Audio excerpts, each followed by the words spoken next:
Rhyheim. Oh no, if you're taking a sip, we take a sip together. I need a chug.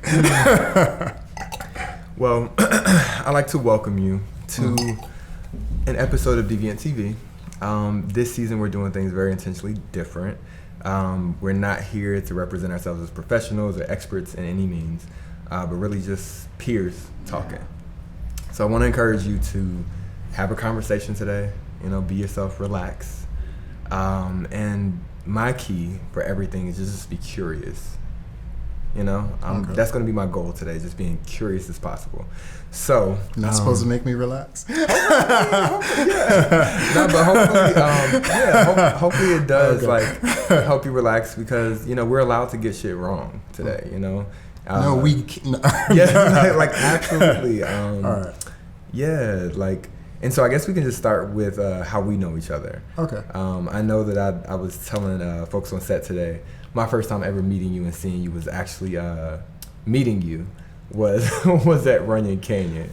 It's funny because we recently reconnected at Latino Oasis. Yeah. And I was looking at you and I'm like, he's sexy and cute, but I know his face from somewhere. And then now it makes sense because I do remember meeting you on Runyon. With all even then puppies. I was like, oh, he's cute. Yeah. And so I want to ask you this question, but I'm gonna answer it as well. So what do you know of me? And what's I guess you just kind of gave your first impression of me, but yeah. Okay. Also, let me know if I start, because let people know how nervous I am. Okay, we're gonna get into that as well.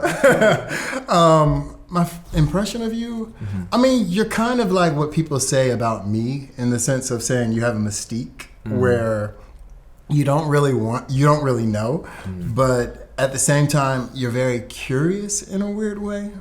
I mean, you seem very balanced. You seem very smart. You seem very together. Well, thank you. You have a dog, a very cute dog that you talk about. She's the best part of me. Absolutely. Whenever someone talks about their dog, they have to be a good person. So I think so too. I mean, you give me good vibes. Okay. Which is why I'm sitting here. So yeah. And thank you for sitting here with me today. But yeah, same. You give great vibes, and it was to me it's just like I told my friend on set earlier, meeting you outdoors on the mountains. I'm was I trying to talk to you? No. Oh, okay. We literally, I was hiking, you were hiking with your dogs, and I recognized you. I said hello, you said hello. I think we maybe recognized each other from social media. But it was just this meeting of souls. It was just hey. And we kept. I even remember the part of Runyon where we met. So okay. I'm not here enough to remember the part. I remember being on the mountain. I was like, oh my God, I just saw Rhyheim in person. Yeah. So let's talk about that. So, obviously, I knew who you were, so I was a fan and am a fan. So how I know about you is this beautiful man from the most exquisite. You're gonna make me start blushing. I mean, I'm gonna be cut. But for real, a beautiful man from the most exquisite porn. And yeah, so that's what we're here to kind of talk about today. But before we even get into any conversation about your career and work, you came to Deviant for the first time the other day. Yes. And as you know, I'm the curator of Deviant, one of them. And I got to see you as a full person having an actual anxiety attack. Yes. Can you talk to me about that? What were you feeling? Okay, so first and foremost, I do not like crowds. Actually, I like them. I just get all kinds of anxiety when I'm in them. Yeah. I'm a person that's usually accustomed to small, intimate settings. Yeah. So for me, it's nice to go to an event like that and observe everyone having fun, which it was amazing. I loved the fact, and especially seeing so many black men who respected the fact that it was a Halloween party and everyone came in their best. It was the Renaissance concert. People, they took note. Yeah, they came in nice costumes. Everyone was respectful of each other. Everyone was having a good time. So for me personally, it's nice to go to an event like that and be able to witness it. Yeah. But being in the midst of it, it's a lot for me. Yeah, and I mean, even as I hear that, right, it brings up for me, because I have anxiety as well, right? I Scout's honor. I've been. I saw you on the stage shaking your ass. This time, I was looking, but I was like, Yeah. He ain't shy. This time, absolutely. Like, I felt it this time. But my business partner and friends can tell you, like, I've literally been in the back at Deviant, been in the back rooms, like, physically shaking. Like, had my body quaking, and, like, them having to come and be like, bitch, you're going to be okay. So, I mean, and I think what it brings up for me is, like, the trauma that we have as Black people in social settings. Like, I know that, you know, some of the experiences that I've had in the past are just, like, the crazy high expectations, the necessity to be Black excellence all the time, or else you're, like, considered trash. You know, it's just, even, like, going into, you know, Black settings, like, in my past, in Atlanta, my good old hood rat days, and like people, you're good old baby, I'm hood rat. Don't be fooled by anything you see at this look present like moment Oprah right now. Well, I appreciate that. And I appreciate that I look like Oprah, but I'm like high key Carisha. Okay. Yes. I can't wait to see it. But yeah, like even I remember like being in like certain social environments and being afraid like a fight might break out. Like my business partner will tell you, my best friend, he'll tell you like I hate when they play Knuck If You Buck in the club, because I always feel like goddamn a fight is gonna break out. And that's have you like, guys had that issue? We have not. Okay. No. I was going to ask you that. Have you guys had to deal with violence? That was the best part. Mm-hmm. Is because you see so many videos online. Mm-hmm. I'm on Twitter, and you see people fight, but everyone was Everyone was just there to have a good time. Yeah, and that's It's so interesting. I feel like in Deviant, we literally get to see the best parts of our community. People are like extra fucking nice, like extra friendly. Well, that's why I wanted to connect with you guys, because whenever I saw, and I've seen many parties online or even been to, like whenever I saw photos from your events, like it looked very classy. And you have my respect for that. So Thank you. Because not only did the event space and the event look classy, but the people showed up looking classy. And that was classy is one way to call it. I like to was that all you? Classy is one way to call it. I mean, I think that folks are showing up as what they see as their best selves, and that's like their whole full selves, right? So like they be sexy, and you know it's sexy, but to me it's classy. I love that. Okay. It shows that people actually thought about what they're gonna look like when they go out. They care about how they're seen. So for me, whenever I see a person like taking that much interest in their appearance in a public space, my respect. Okay, I feel that. And for you to influence it, my respect. Okay. No, I definitely feel that. And thank you for that. Mm-hmm. Yeah, I accept that. But yeah, I think like one thing that I have certainly realized is that like when folks are coming into our space at Deviant, they're glaring and kind versus sometimes when we go to our environments, we know people can be shady, they can be messy, they can be looking you up and down, looking at you and not speaking.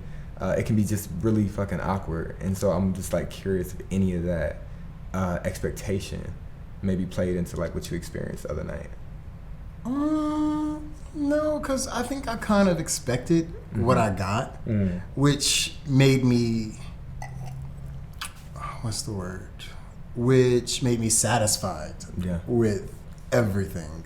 I hate to use the word satisfied because it's not like you're trying to meet my expectations, but no, I am. Please, I ain't nobody. But it was nice. It was nice to go there and not be disappointed in any way. Even the way you guys conducted yourselves, it was perfect. All right. Can we tell them what happened to me? Yeah. Listen, because a friend of mine, he's an influencer, and he did this music video at my house before we came, and it was like my house was full of influencers. So I was like, margarita. So by the time I got there, I was like, no more drinks. I'm already relaxed. And then, can I say this part? You can say whatever you want. One of my friends, another creator, gave me a hit from their blunt, and I was not about to be seen out in public looking a mess. So I Ubered out of there. Yeah. Nah, that's real, because, you know, that's one thing that me and my friends talk about all the time. I think a lot of people come to Deviant thinking that they're going to experience one thing, and so they get super nervous. They feel like they got to like pop a pill or get drunk, and then they walk into the space and they're like, oh, we're all like actually kind of dressed the same. Right. We all are if I was uncomfortable, now we're all uncomfortable together, and then it's just hopefully for most people it's like a shift, and they're like, okay, no, I can actually just like dance, shake my ass, let my hair down. But and you did. I did. And you let your hair down. I think I had one drink that night, and maybe like you only had one drink. One drink and a shot. Really? Yeah. But there's just like something I think that comes with, you know, I've been out here for a minute. I've been doing these kind of environments for like 10 He's plus so years. Young. He's so young, and he's been out here for a minute. Well, yeah. You're a baby. I appreciate that. It's the babies that be like, I've been at this for so many years. But it like took me time to find like comfort in these spaces. But I'm definitely there now where I feel like most times I can like find an area of comfort. But yeah, I mean, I get why people, especially our people, black and brown queer folks, like feel like they gotta pop a pill to get comfortable. I get why that thinking is derived there, but my hope is that, you know, folks will arrive where I am one day where they're just like, I'm about to go and enjoy this music that's for me. I'm about to go and be around my peers and have a good time. I'm about to go meet a cute guy, like, and just feel confident, just like listen, next time I'm gonna have one drink before I go in. We're gonna go together next time. I'm gonna monitor you. Yeah. Nah, you get way too much attention. Way too much attention. Yeah. Okay, so this brings me to another question. Okay. If the anxiety that I saw you having, it was that obvious, like, right? Yeah, no, like you needed to go. People. You needed to go to a room by yourself. He literally held my hand. Yeah. I feel like I could like physically see you experiencing what I've gone through at times, and like you needed a space to yourself. Do you ever experience like performance anxiety when you gotta like record or like? No, and that's the weirdest thing. Like, I will have anxiety all day up to the point where we start filming. And I mean, now I get, like, when I hear performers say they're shy, but they love it on stage. Once I start, like, the first kiss with whoever I'm filming with, like, it just flows. Like, it's the weirdest thing. Okay, and just tell me, like, how much of when you're on camera is like completely organic versus how much of it is like you acting? I mean, it really depends on the person that I'm with. Okay.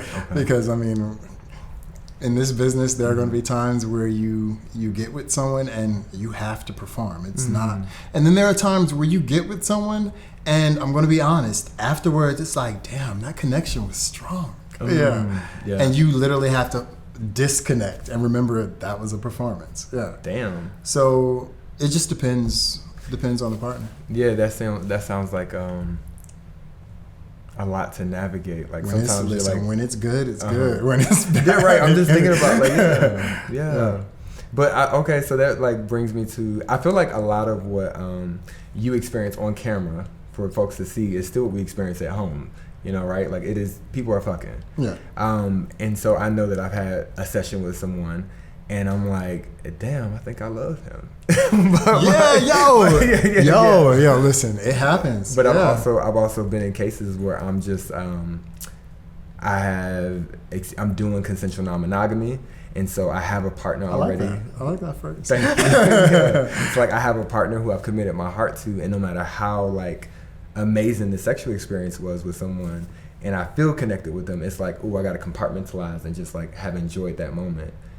It sounds like that's like kind of what you experience in some cases. Yeah, I mean, I was about to say it's like Chinese food, but it's like going out to eat. You have a great meal, but if it doesn't necessarily mean that you can have that meal consistently without getting, being over it. Yeah. So it's about enjoying and appreciating the experience, and sometimes taking that back home to what matters, which is the relationship. So yeah. Okay. And then it sounds like other times you do have these other experiences that I also have where you like go to a hookup and somebody's breath is just like the fuck terrible. Listen, if the breath is bad, it's not going to go past the high. Well, what about, I mean, are you still able to perform in those cases? If the breath is bad, I will literally stop. Okay. And so I will literally get in my car, drive to CVS or Rite Aid, get them a toothbrush and some mouthwash, and then say, you finish this, and then we can continue. I got to do better. Yeah, and that's if I'm being nice, because you should be there ready for that occasion, so I shouldn't have to go. So you're literally already beating out most folks who don't perform, because I'm pretty certain that a lot of people are like myself who have been in instances where folks show up for sex not ready in various ways. It is our responsibility to do things like that so that they know the next time to be ready. It does no one any favors to just like turn a blind eye. No. You know how long it took me to like get to a place?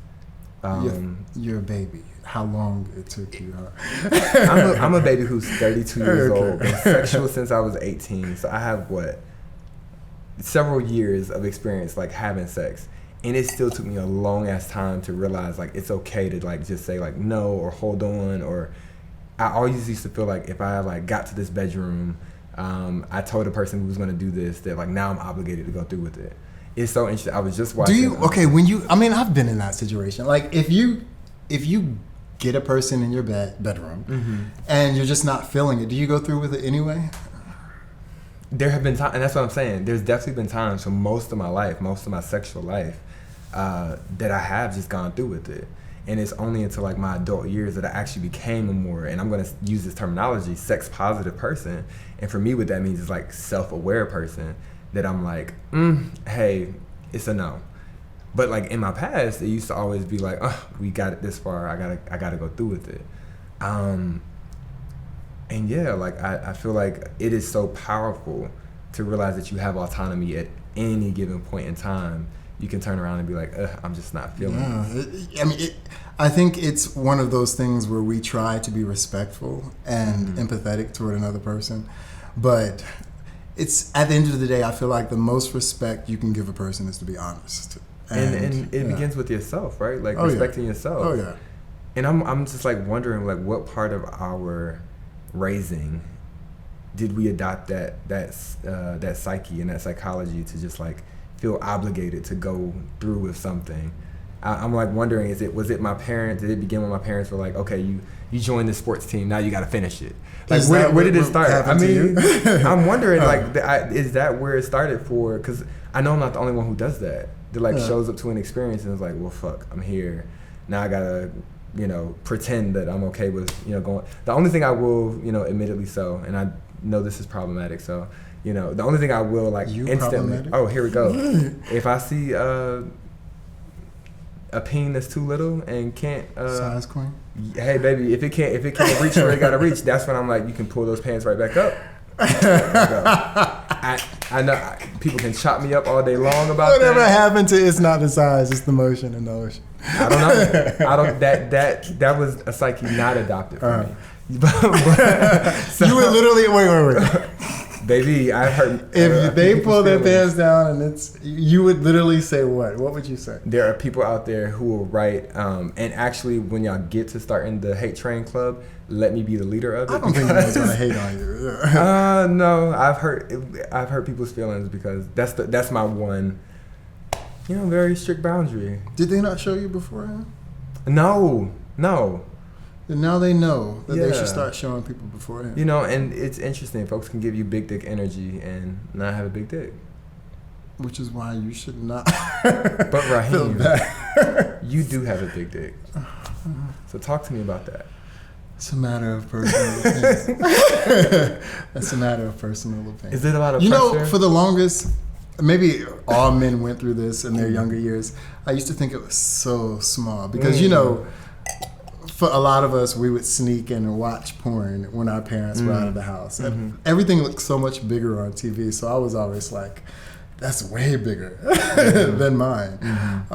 So I always thought it was small up until I started using it. Yeah. But it is what it is. There's dicks that are bigger that keep my ego and self-esteem in check. Okay. So, yeah. So you don't feel any pressure around that? I just appreciate it. Okay. I appreciate the curve of it. I can do certain things. I could imagine the appreciation of that curve. Yeah. Yes. So. I appreciate my stamina. I appreciate, more important than my dick, I appreciate my ability to connect with my partner. That's what I appreciate. Okay. Yeah. I feel like that's what comes through in my movies more than anything. And you know what? I have always been, it's interesting you say that, I've always been envious of men who I call having like a light bulb dick. They can just like turn that shit on, turn it off when they want. Not even turn it off, but just turn that shit on. I don't have a light bulb dick. I have to literally feel connected to somebody if I'm going to get erect, like at all. I mean, that's normal. Is That's it? a normal person, yeah. Because I feel like most guys, you can be like, doom. That's not me. That's normal. Okay, this is really heartening to hear from you, because I would have assumed you have a light bulb dick, because it works. Yeah, it works. Do you have to use any? Yes. I forgot to lay some important ground rules. Okay, go. If I say anything that makes you feel uncomfortable and you don't want to answer, please feel free to say pineapples. If I say something that you don't understand, please feel free to say pause. If I bring up any names or you bring up any names, we're just gonna say, we're just not gonna say any names. How about that? And you're equally allowed to ask me questions as I am you. Okay. Cool. All right, so back to my question. Do I have to use supplements? Yes. Hell yeah.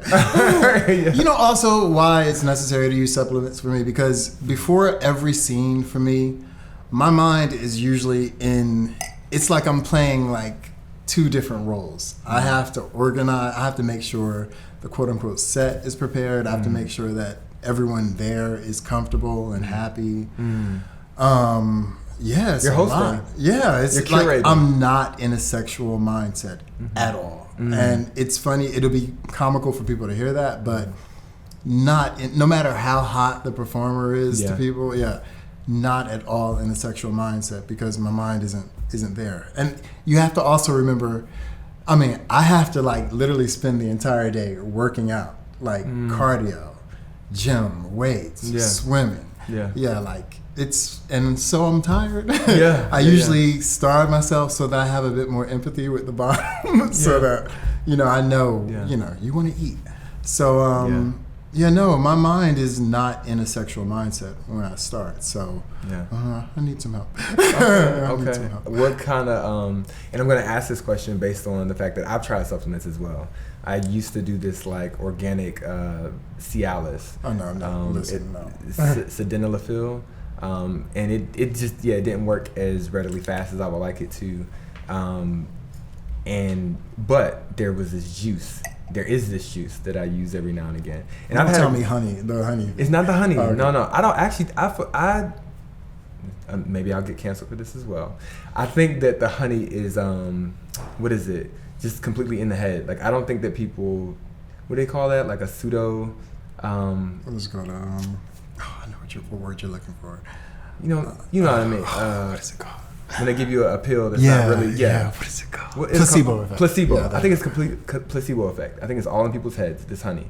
I tried it. Did nothing. No. You know why I know it works? Because when I take Viagra, I get like this stuffy feeling in my head. Okay. And I tried that honey shit on one time, and when I did try it, I got that same feeling. So I know it's probably the same ingredients. Okay. But there's this juice.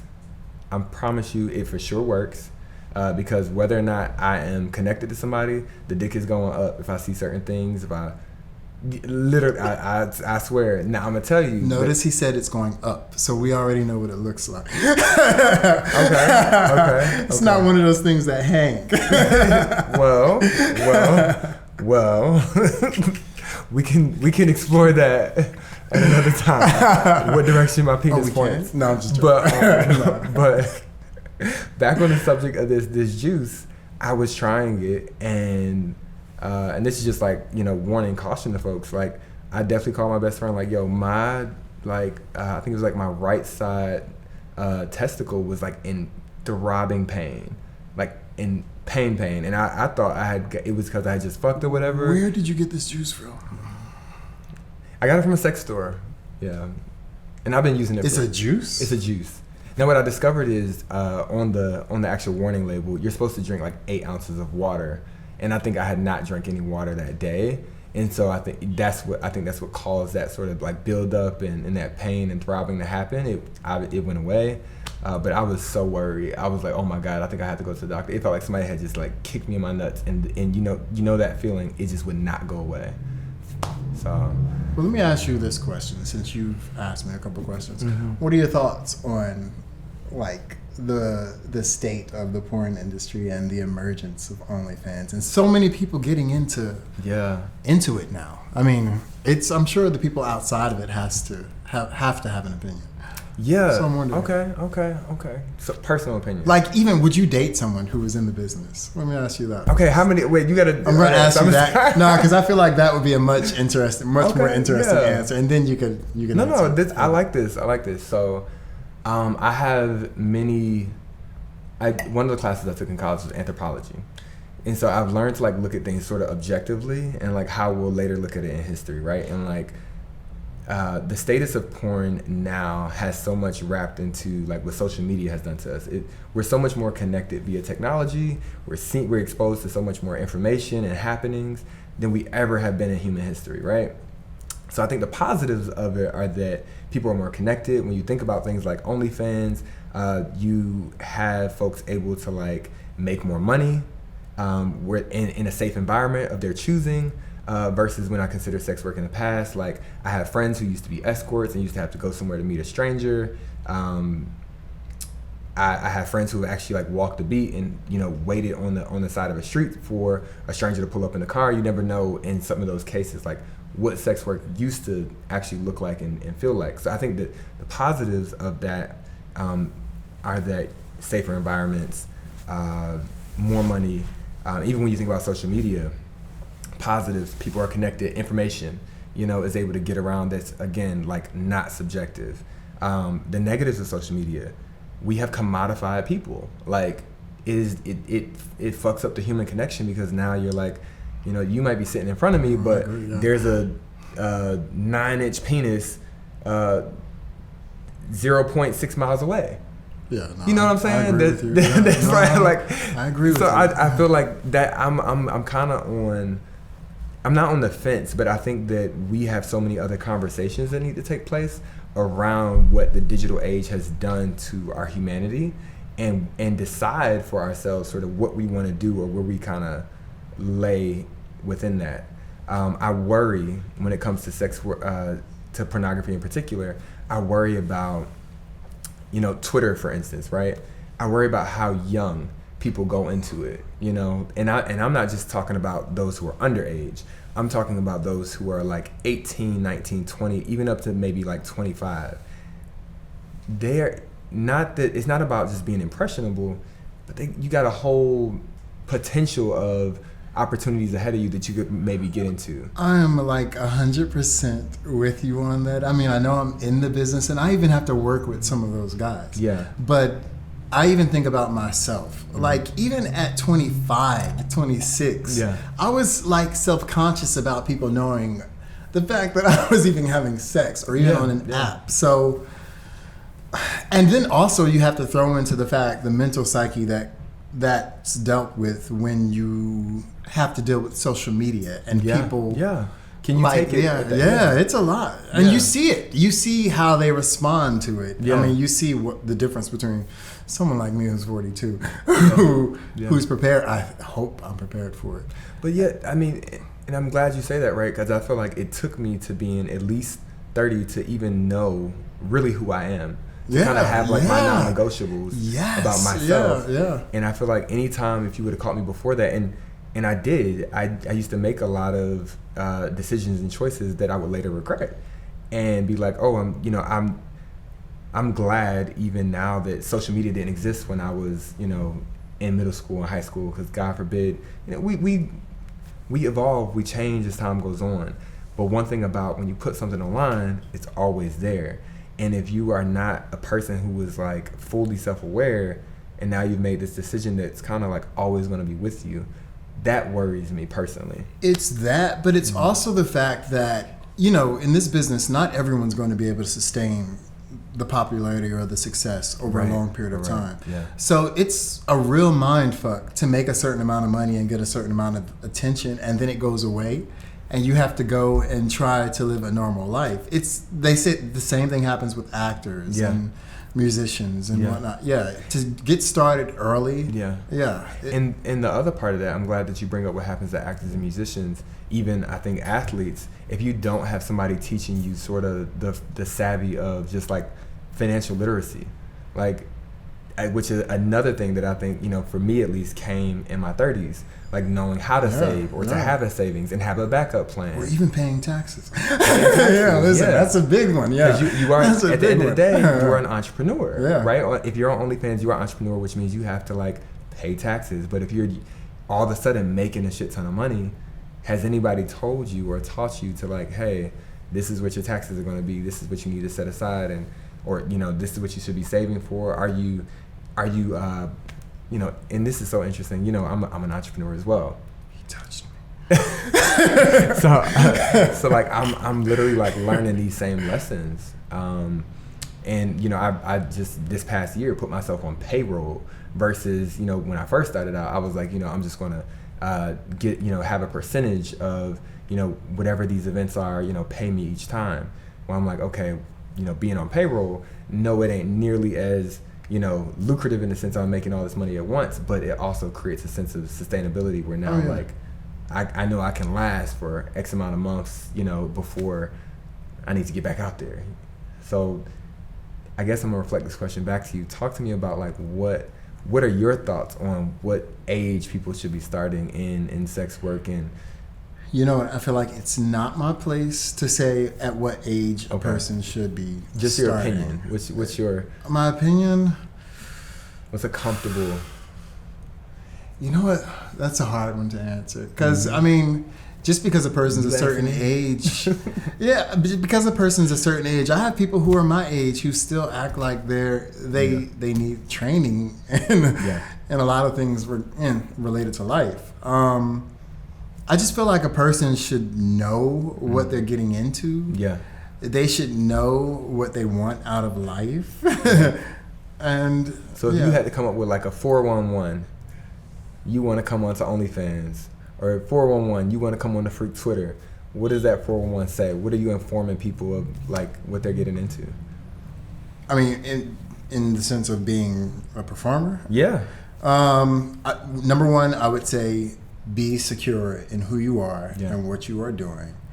And number two, I would say have a separation of who you are in reality and who you are online. Because no matter how great it feels or how horrible it feels, it's two totally different worlds. Like I hate to say this to people because I know people follow me online, but it's not real. You have to separate it. It's not real. Yeah. Like, you will have people say you should do this, you should do that. At the end of the day, you should be thinking, what's going to take care of me? You always have to put yourself first. Yeah. Because those people that are giving that advice or those opinions aren't going to be the ones that suffer the repercussions if what they suggest go wrong. Right. So you have to have a game plan, and you have to be secure in yourself and secure in that game plan. Yeah. Oh, that's really great advice. I love that. This draws me just to like wonder and ask, how do you deal when you like get negative anything online? Because I imagine with your fame, there's also a certain level of infamousy where people love to fucking talk. Shitload of negativity. Yeah. But I mean, anyone that knows me knows me. Yeah. If you are not within arm's reach ever, like your opinion really doesn't like affect me. Yeah. Not like that. Yeah. No. If I can't get you in a room alone, then no. I mean, I'm conscious of it because I also think it's good to take note of it because it's important to realize that not everyone in the world is going to like you. Right. Not everyone in the world is going to like what you do or how you operate. Yeah. But it's also important to focus on the ones who do. Yes. Because trying to please everybody. It's not going to work. Yeah. Not going to work. Yeah. And that goes just within life, period. Yeah. Can I ask you if you have like any notable feedback or what's like something that sticks out to you that like anything that you like tried to pivot or like heard from folks that you like called you? I don't know. So I know for us, for instance, right, we had a negative experience with coat check, right? We were at once upon a time just like offering coat check, but just assuming that, you know, not everybody was going to use it until we had these huge holidays, and now all of a sudden, like, 1,000 people want to use coat check, and we're like, we don't have 1,000 hangers or spaces for 1,000 clothes, nevertheless people. And so, like, we had to, like, change and pivot and, like, now create a new system where it's, like, limited coat check. What is, like, some, like, negative feedback that you may have gotten on social media that caused you to... On the end of consumer or performer? Like the audience? Yeah, like, with something that you may have heard that you were like... You know, I'll be honest. I mean, I'll even hear, oh, Rhyheim's content is boring, because I'm not, like... I don't do, like, the aggressive shit. Mm-hmm. Number one, I am a black man, so I have to be conscious of the image of black men in the public eye. So, which is why even my aesthetic, I always make sure it's clean. Yeah. For me, it's about being as, I hate to use the term vanilla as possible, but I mean taking some luxuries here and there. I feel like my content is about promoting the person or the people that I work with. And if they want to be more extreme, they can go and take that into their arena. But when you're in my arena, it's just about, like, And let me take a moment. You gave me a lot of kudos earlier. Let me take a moment to offer you back kudos. Oh God! Don't make me start blushing. But one thing I really appreciate when I watch your content is that, like, it feels human. It feels like experiences that I would actually want to have. Like you said, there is this, like, brightness and levity to what's happening. Folks feel and look connected versus, like, just this, and nothing wrong with raunchiness. Yeah. But goddamn, like you said, like, as some passion, show you care about the person you with. I like to say this. I want for each performer to feel as though they care as much about their partner being satisfied as much as they care about themselves being satisfied. Because like I tell every performer before we start, it's your job to make everyone watching be jealous of the person that you are on screen with. I love that. And now which brings me to my next question. And talking about care, right? So, like, one of the pillars of sex positivity, which is one of our core values, is, like, sexual health. How do you make certain that, or how do you all on set make certain that, like, your sexual health is taken care of? And I guess I can caveat this and say that I have friends who you've worked with before, and they tell me, like, oh yeah, I'm about to go work with Rhyheim, and, like, he makes certain that, you know, we get our checkups before we go on set. So, like, I mean, tell us about that. I mean, with OnlyFans, it's two different worlds, studio and content creation. Let me not just say OnlyFans, but there's also Just for Fans and For My Fans. It's just the OnlyFans is the biggest. I mean, it really, when it comes to content creation, the responsibility really falls on the creator. You can't really dictate, like, I mean, you can say, I want to see your tests. I want to see, but you know what? Let me say this to someone. A person can give you their test results and literally that night go out and sleep with someone. And, like, I always tell people the most important thing is that you are on top of your own health. So it's like me and my partner, like, straight up to the talent testing, which gives you your results the very next day. We try it for once a week. No, I love that. I think that's incredible that y'all have this talent testing, but I also really, I fuck with your notion of just, like, every person is responsible for their own, like, we're adults at the end of the day. Like, you have got to be in charge of your own body, your own health. And I think that's even a campaign, like, My Body, My Health. But it's so true. I think even just being, like, a sex positive person, like, that is definitely a notion that I have, is, like, you know, most people, I don't know about most people, I'm not use blanket statements like that, but I know that myself, I don't like to use condoms. No. I think you do in this day and age. Yeah, you know what I'm saying? And now that, you know, we have things like, you know, PrEP that can, like, help us, you know, not contract HIV or antivirals that can make certain that if we takes away the fear, you know, so HIV is no longer, like, a fear like it once used to be. It causes us to you know, feel comfortable not having protected sex, right? Not using condoms, at least. But there's other ways that we can protect ourselves, and that's you know, using using lubricants so there's not, less tearing, simply asking somebody not to come inside of you, Or even asking a person for their recent test results. Yeah. I mean, I think it's also a thing for a person not to take offense or get defensive when someone asks for that, because you really can't be offended by someone like being conscious of their own health. Yeah. Especially, in such an intimate situation. And let me ask you, like, again, I know off camera, it can feel awkward as fuck having to ask somebody, like, and I'm going to say this, off camera and off of apps. Because I feel like people are bold as fuck on apps. On apps, they like, I mean, do do people really ask anymore? I feel like in the apps, they really? I feel like in the apps, people are so rude. I hate the language of clean. Yeah, because it insinuates dirty. That too, yeah. So I feel like in the apps, people are like extra bold, where I know we're in person, it's just fucking awkward to be like, hey, so I know we're here and we came here to fuck, and I may be naked already and lubed up my ass and I ate all day, but what's your HIV status? Bitch, what? Are you really going to like say no? Like at this point, there's so many questions. But yeah, like what, again, I guess like hats off to you that you actually, have created an environment where it's like comfortable and confident to just ask somebody. And I agree. Like I think that ask, it can deter somebody who either doesn't know their status, maybe having complications, But some people lie. There's a lot of people that just lie.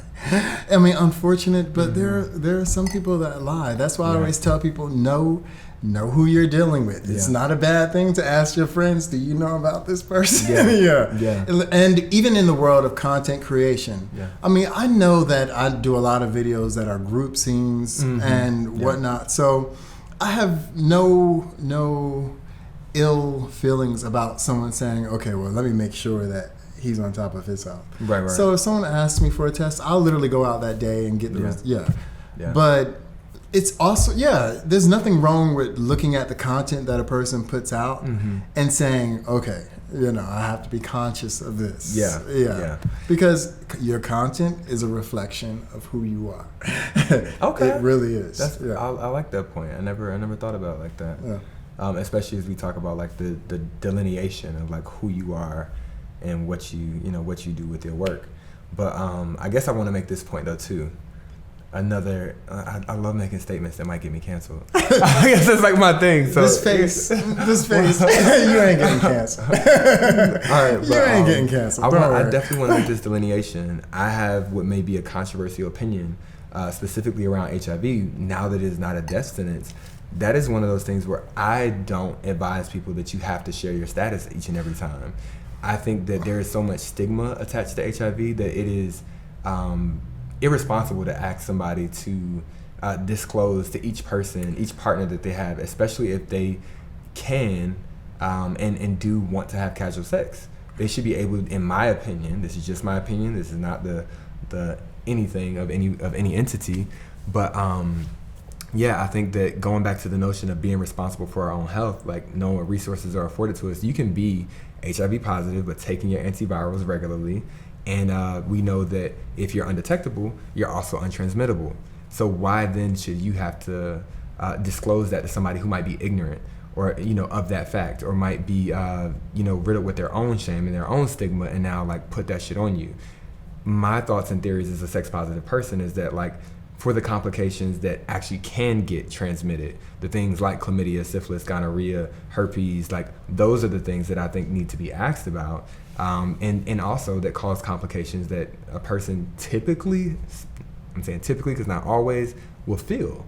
If you're burning when you pee, baby, let me know. Yeah. If you got a bump somewhere, baby, let me know before we go into it. But I don't think that HIV should have that same notion, especially in today's day and age.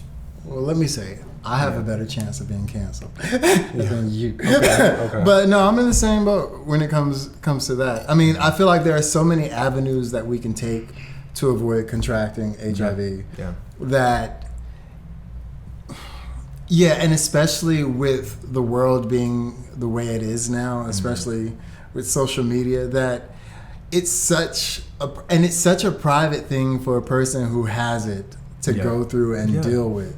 Yeah. That you really can't relate having not gone through it. Yeah. That the risk of it getting out to the general public, and there is still a stigma attached to it. Yeah. Like, I do feel it's unfair to put a person in that place to have to, even if there are promiscuous, like I said, there's too many avenues that we have to force a person who's positive to be forced to disclose their status to everyone they have sexual relations with. And that's one shortcoming, I would say, of the healthcare industry that I think they've had, is like pushing that message of like, it's one thing to know your status, but like I feel like the caveat is there's been this kind of notion of like, share your status, and you know what? It's I feel like this: if you're uncomfortable with a person who is positive, let it be known from the outright.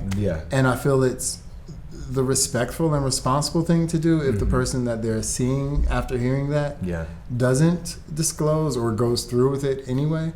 But I'm not on board with forcing people to. It's almost like, I mean, I hate to use the comparison, but it's almost like forcing people, the X-Men, to disclose that they're a mutant. Like, why? Why is it? That's valid. You know that there are so many repercussions that come with that information getting out. Like, why would you put a person in that I don't know position? why, but it's reminding me of the whole conversation around coming out in general, right? Like, some people feel like it is a lost reason in science as to why people should come out, but we've seen over recent years the benefits of people having come out, but we've also seen over the years, as people have come out, especially Black and brown people, the violence that they've had to face. I think about transgender and non-binary folks who don't have the luxury of maybe not being assumed. So you don't feel like people should come out, or how do you feel about that? Oh, I mean, personally, I was outed. So I actually don't know or have too much theory around like whether somebody should come out as LGBTQ. I think that I've certainly found the power in it. I found the power in community, being able to like be proudly myself and undo the idea of hiding, but I also know that I go in some environments and people don't assume my sexuality, whereas I think that that is a privilege that non-binary trans people do not have. They go into a space and people sometimes are looking at them, assuming their sexuality, their gender. People are misgendering them. There's all types of microaggressions that they face, and so I really don't have full scope opinion on that, and I would like to be okay in this moment with like not having an opinion on that right now, because I haven't fully thought that out. I would say this: unless you're in an environment where it's threatening to your life or your safety. Like, for me, it's why I like smile and I'm proud of people who come out with their HIV status, because the more that people do it, the less stigmatized it is. Very true. And one thing for me is I hate people who hide their sexuality but still reap the benefits of being bi or gay. And what I feel like that does is it adds to the stigma of it being something that you need to be ashamed of. It's like it's abnormal. And you add to the stigma of it being, a bunch of people who lie about who they are. So for me, especially when you say you love going into an area and no one would assume that you were gay, for them to see you being who you are, who you present to me right now, and them find that out, it makes them more. It opens their minds. That is a valid point. Like you got that. Like even me being a porn star, I'm sure these people who meet me at the park with my dogs or when I'm hiking, they would never assume that I'm in the business that I'm in. But when they find out, it's like, it takes away the stigma of it. Absolutely. And I guess I definitely agree with the notion of, if you're not making yourself a martyr by coming out because you're like not endangering your safety or your health, then by all means, I see the benefits of it. But I guess the realities of it is a lot of Black and brown communities also don't exist in like mainstream America that we see on TV. And I feel like that has kind of been like lost on American media. They like tell this story of, everyone's accepting now and it'll all be okay. But we know that like in a lot of Black and brown communities where, folks are sometimes and oftentimes low income, it's not safe for them to come out. Their methods of survival in these communities that are oftentimes what's the word I'm looking for? Just like opposite of mainstream society, counterculture, are totally different. And so I think that there's just like a balance there that things change. Things can change. They can. And you have to remember that. And you have to know that. You know what? You can even look at the civil rights movement and see what they had to go through to get things to change. Yeah. It takes a certain amount of brevity and dedication. Yeah. Things can change. Absolutely. Absolutely. So I mean, here's to what we're doing in this generation to make it safer and more comfortable for the next generation to be able to come out about everything. HIV, their identities and etc. I guess the last point I want to make on that was I've dated like bisexual men. Who I have. So you ready to share? No, but I mean one of the I got a question to go with that, so go ahead, keep going. Yeah, but one of the things that I learned in dating a bisexual man is that, in particular for Black bisexual men, right, there is no community nor acceptance that has been formed for them. So like there is a very clear and evident like gay community. There's gay clubs, and I mean, I'm saying gay based on the breakdown of LGBTQ. There are lesbian clubs, lesbian bars. There's now even like, I think we do the work with queer spaces of like making certain that spaces are safe for gays, lesbians, and trans and queer folks, right? But when it comes to bisexual Black men in particular, there's still such like this stigma around like who they are supposed to be as men, as Black men in particular, or who they just are as a Black man who doesn't, maybe they don't like Britney Spears the way I do, You like Britney? I love fucking Britney. Oh my God, that's my icon. Just the way you said that, I believe you. You got the book. Huh? You already read the book. Pre-order. That is queen of everything. You know what? That lets me know a whole new part of you. Yes. I was not expecting and anticipating. Yes, I am the grandchild of Janet Jackson, the child of Britney Spears. Janet, yeah, I can see. The cousin of Rihanna. Yes, Rihanna. There you go. But yes, but you threw Britney up. That's like that's like someone throwing like something in the salad, and you're like, wait, what? How did that get there? But I like that. Shows an open mind. Yeah. Just on this, sorry, we're going back to this point of like where bisexual Black men lie and like coming out. I feel like there's also this like lack of community that some parts of the LGBTQ community get, right? Even when I think about trans people, there's a lack of like spaces being made for people to exist. And so like I think when you think about the Black community, in particular, Black queer community, there's like this, the largest outbreak of HIV now is among Black women. And who's having sex with Black women other than Black men who identify as straight but still have secret sex with other men?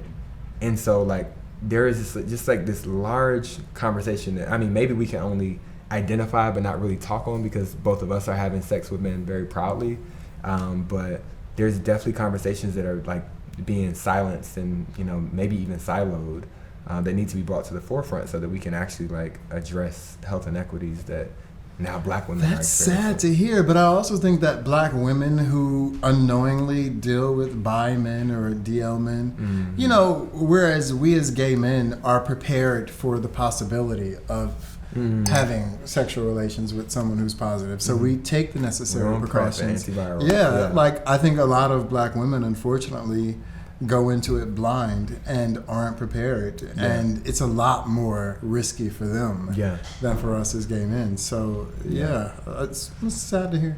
Yeah, so it's a valid point. And it's sad to hear because total innocence, and based off of ignorance of someone else who refuses to respect you and your body. Be there for themselves. It's like someone like pretending that or cutting a hole in a condom. Yeah, it's yeah. Very interesting. So back on the subject of care, when I think about the word care, we talk about sexual health, but I also think about consent. How does consent work on set? Like, do y'all just like do all like written agreements, or like what if you're like, you know what, you're not feeling it no more? Like, how do you stop? Like, how? Yeah. I mean, listen, during a scene, I also always ask a person like, what are you into? Like, also what's your special? How do you like to be seen? Yeah, it's good to ask these questions before you start with the person. Okay. But number one, like I said, I'm pretty vanilla, so like I'm not going to be doing like a lot of extreme things in my scenes. So I don't really run into that problem. And that's another reason why I do it. But like if anyone's ever uncomfortable, or if anyone even changes their mind about doing the scene, I always feel like at the end of the day, you should just simply respect that. Have you ever been in a case where you've like blown somebody out, a creator out, and now they get there and they're like, hey bro, like I'm just like not feeling it anymore, like I think I just need to go home? No. Okay. No. Okay. No, I'm trying to think. No, because there's been so many. No, I don't think so. But I'm trying to think, how would I handle a situation like that? And I think that older, more practical me would be like, all right, I get it. But also, it's important to be respectful in those situations, because you don't want the problems that come with being an asshole if you don't respect a person in that way. Yeah. So sort of another question that I have, how long, you said it's been so many, how long have you actually been in the industry? 4 years. 4 years. And what were you doing before? Oh my God. Okay. So, all right. So I was an escort. Okay. I mean, that's also why, dick like a light bulb. Is that what you said? That's also why I've been able to maybe perform when the time comes. But I was like an escort for like 10 years. Oh, nice. Okay. And then I got into a relationship, and I was in that relationship for like 6-7 years. Okay. And devoted. Okay. He won't say I was devoted, but in my own way, I was devoted. But yeah, I quit, and I think I was just kind of figuring out what I was going to do next. Yeah. But yeah. Okay, so you were in a relationship. That brings me to my next question. So, like, what is love like in this, and like working in this industry? It is hard. Yeah. It is hard. It's like you and I had a conversation earlier, and I was saying that for me, it becomes less physical and more about a connection on another level. Because you do have to make sacrifices when it comes to this business. Like me now, I want for my scenes to be as genuine and authentic as possible. So I will starve myself sexually, which means me and my partner can't be, together like that. You won't be having sex with your partner so that you can connect. Like I have to starve myself for those scenes, especially not knowing what's coming. Yeah. With the person, no matter how hot or whatever the person, you never know what it's going to be like when you get in that space with them. Wow. So I like to be as hungry for sex as possible. Okay. Yeah, I mean, you just you can't live and think like a normal person. You really have to when it comes to love, you really have to find like something that's really beyond sex. Yeah. Interesting. And it's good because like it really lets you know that you're with that person because you enjoy being with that person, and you find every reason outside of sex to be with that person. And, It's so interesting because I often think about the components of a relationship, and obviously there's like the physical attraction. Well, I'm saying obviously, but that may be different in different cases of different folks. But there's, for me, one of the obvious things is like, sexual chemistry. And to me, as we learn, communication is such a huge part of just like success as a human being, right? We succeed is only as good as we can communicate. And I feel like sex is like unspoken communication. Oh yeah, definitely. And I know it's different for different people. Yo, listen, I tell people, especially in this community, if you want to get to know a person, have sex with them. I mean, I hate to be the person. I don't want to get canceled.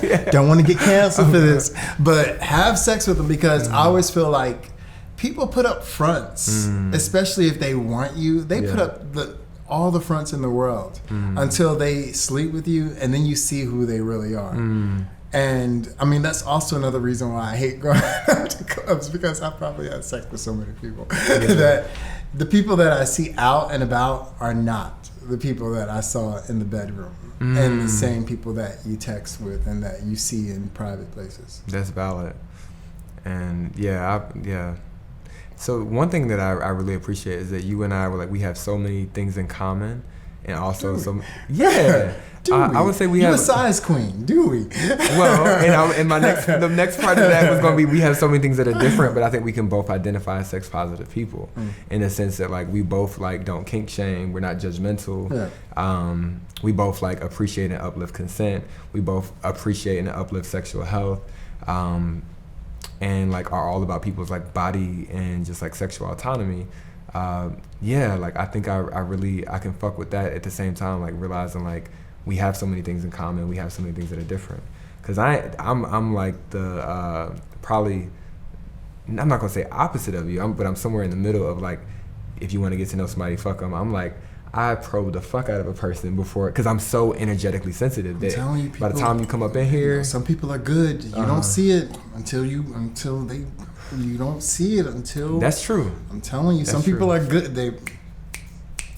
But you know how many people I would love to unfuck in my life, and I think I learned that. And because, but you know what? That also lets you know who not to fuck in the future, because you can see certain qualities in certain people after that. And that's why I think like now I'm like, if I want to get to know you, fucking you is probably, it's not gonna be the last thing I do, but it ain't gonna be the first. So, and it doesn't make me a sex negative person. Wait, it won't be the first. It won't be the first. So it's not like you'd ever meet someone out at a club and take them home and have sex. Not to say never. Okay. But my intention with taking a person home from the club will likely not be getting to get to know them. Yeah. If I take you home that night and fuck with you that night, I probably was just like, I really need some of whatever. Damn, it be like that for you, baby. Oh my God. Yeah. Really? Yes, very much. New so. York. Really? I mean, if I have needs, we all got needs. Now, granted, my needs nowadays can typically be satisfied by a hand and logging on Twitter. But hopefully to right. Absolutely. But do people really go on? Well, I guess you know what, because I used to be able to watch porn. Like I would, before I got into porn, I would watch it like all. I would edge. If anyone doesn't know what edging is, it's where you just stroke and you don't.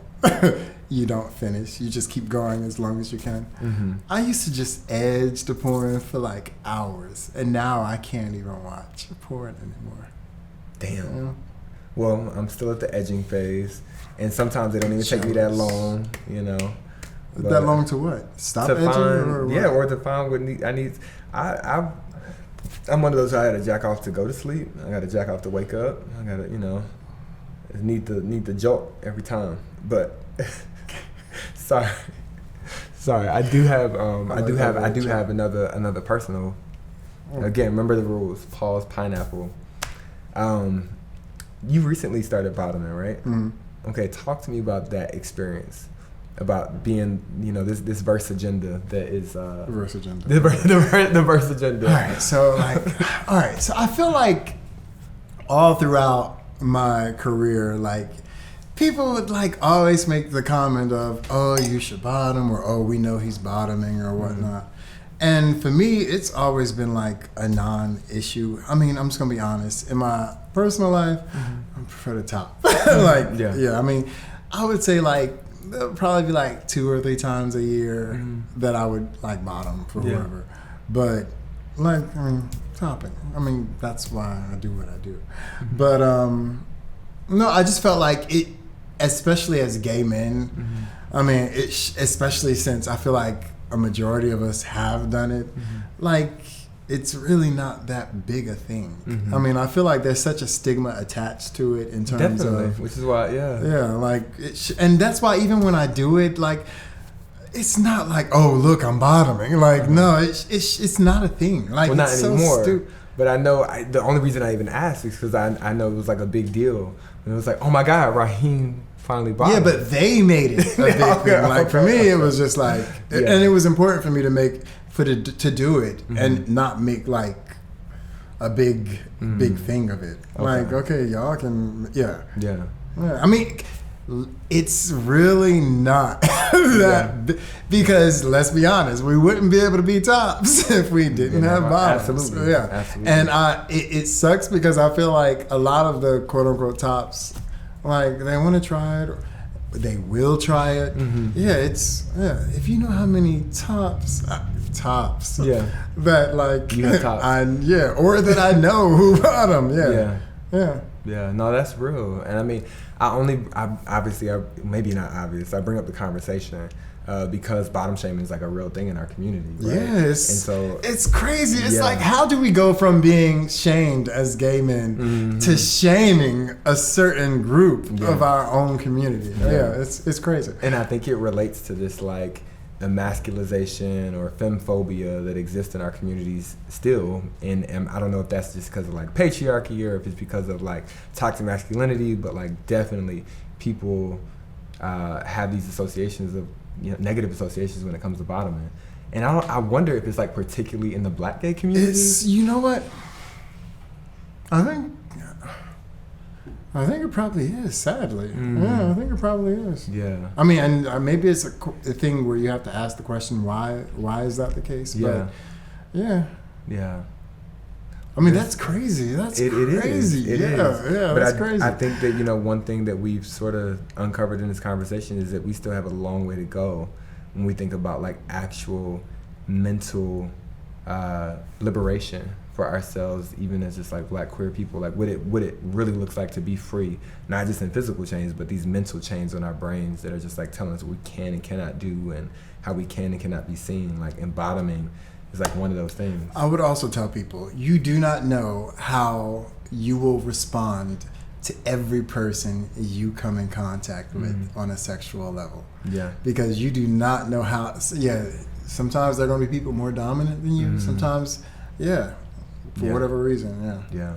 That's real. And like being open to that, open to the experience of what this person is bringing. You're going to look stupid by saying I'm a strict top. Like, you're going to look stupid because one day you're going to look like a liar. You're going to look like a liar. Yeah, that can be true. Listen, I have never, no matter what people have said about me, I've never in my career like labeled myself. Like, because people, they label me as what? That's real. Okay. Rhyheim, you did a great job. I'm still waiting for the answer to the question. Could you date a content creator? Could I? And why or why not? Okay, so I'm going to give you my honest answer. I think we talked about this before. We talked about jealousy. We talked. You get jealous? Looking absolutely. Like that, baby. Doing what you do, you get jealous? And this like aspect of, people talk about like, your partner is not your possession. I understand that ideologically. But baby, when the way this is you looking scary. Look, and maybe they say inside of every Pisces is a little bit of. This is a low down dirty shame baby, scary. Okay. Allegedly, inside of every Pisces is a psycho. All I know is that what I experience sexually is such a unspoken, connected thing that to know, and God forbid, like. To know that my partners had been, had that experience with other people or had sex experience with other people, that's one thing. To witness it is a whole other thing. Even for me now, just in dating, I definitely experience jealousy when someone walks up and they're like, oh, insinuate anything about sex with who I'm dating or who I care about. Because for me, that is like a connection and a bond that is so sacred. My therapist told me to identify, what is, oh baby. To identify what is like private, what is important, and what is sacred, and like sexuality for me personally. This is not like personally sexuality. My sex is sacred. It is. I'm gonna, and typically, if I'm gonna have sex, I'm like deciding to open myself up in many ways to be what is the vulnerable, not dominant. I'm dominant in many areas of my life. So when I'm like deciding not to do that in a situation, like I become possessive over the experience. That's the person, the experience. Yo, you giving me Lynn Whitfield in that Martin Lawrence movie. Baby, I always connected with her. Don't fuck me and say you love me now. What was that movie called? A Thin Line Between Love and Hate. There you go. I remember the song. Yeah, there you go. She's classy. She's classy but She's crazy. Sexy, but don't fuck classy with her. but crazy. But yes, Rhyheim, you did an amazing job Thank on you. today's conversation. I didn't sweat too much, did I? You didn't sweat at all. Here. Ain't no performance anxiety. You did that. All right. And I thank you for that. Thank you for joining us on this. Thanks for making it easy. I appreciate it.